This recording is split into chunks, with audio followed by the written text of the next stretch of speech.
আলু দিয়ে মটন কষা করব। প্রথমে আলুর মধ্যে নুন দিয়ে দিলাম, হলুদ গুঁড়ো, নুন হলুদ দিয়ে আলুটা ভালো করে মেখে নেব। মাখানো হয়ে গেছে। আমি প্রেসার কুকারে রান্নাটা করব। প্রথমে আলুগুলো ভাজবো, তেল দিয়ে দিলাম, আলুগুলো দিয়ে দেবো।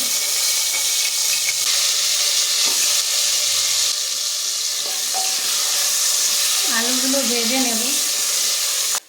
আলুগুলো ভাজা হয়ে গেছে, তুলে নেব।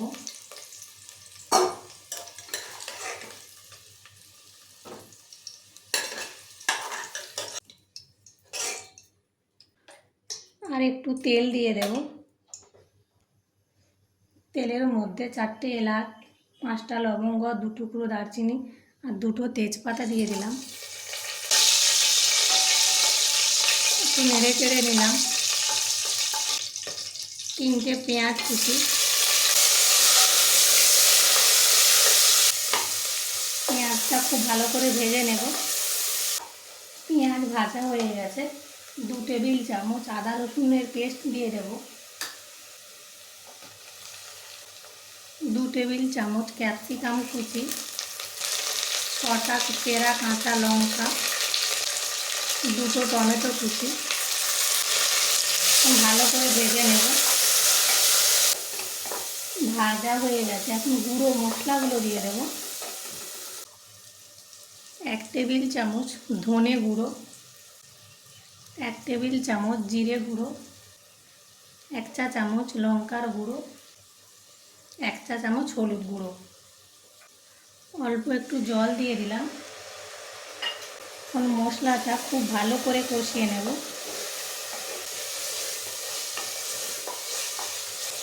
কষানো হয়ে গেছে। এখানে 1 কিলো মটন আছে। এখন মটনটা দিয়ে দেব।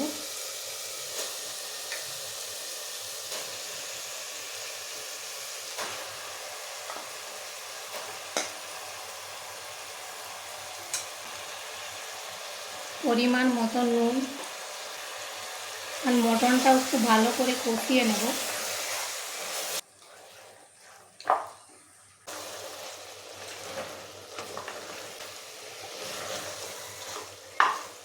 কষানো হয়ে গেছে। আমি 1 বাটি জল দিয়ে দিলাম।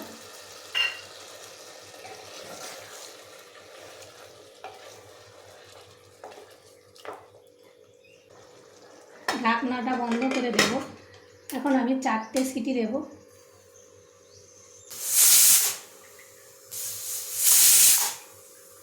4টে সিটি পড়ে গেছে। এখন আমি সিটি পড়ে গেছে। এখন ফ্লেমটা অফ করে দেব। প্রেসারটা ঠান্ডা হওয়ার পরই খুলব। ফ্লেমটা অন করে দিলাম। মটনটা আরেকটু কষিয়ে নেব। ভেজে রাখা আলুগুলো দিয়ে দিলাম।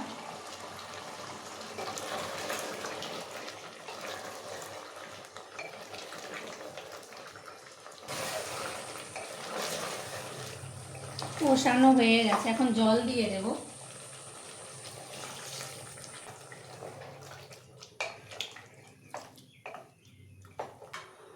ঢেকে দেব।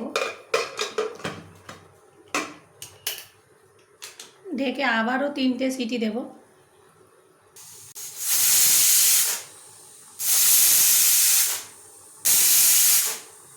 3টে সিটি পড়ে গেছে। এখন ফ্লেমটা অফ করে দিলাম। প্রেসারটা ঠান্ডা হওয়ার পরেই খুলব। প্রেসারটা ঠান্ডা হয়ে গেছে। এখন খুলব।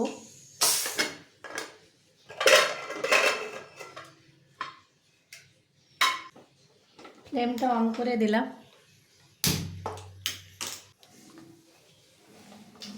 নেড়ে দেব। দেখব মটনটা সেদ্ধ হয়েছে কিনা। দেখতেই পাচ্ছেন খুব সুন্দর সেদ্ধ হয়ে গেছে।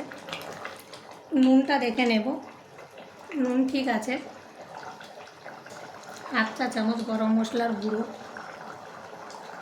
1 চা চামচ ভাজা ধনে গুঁড়ো ভালো করে মিশিয়ে দেব। আর একটু ওখান হতে দেব।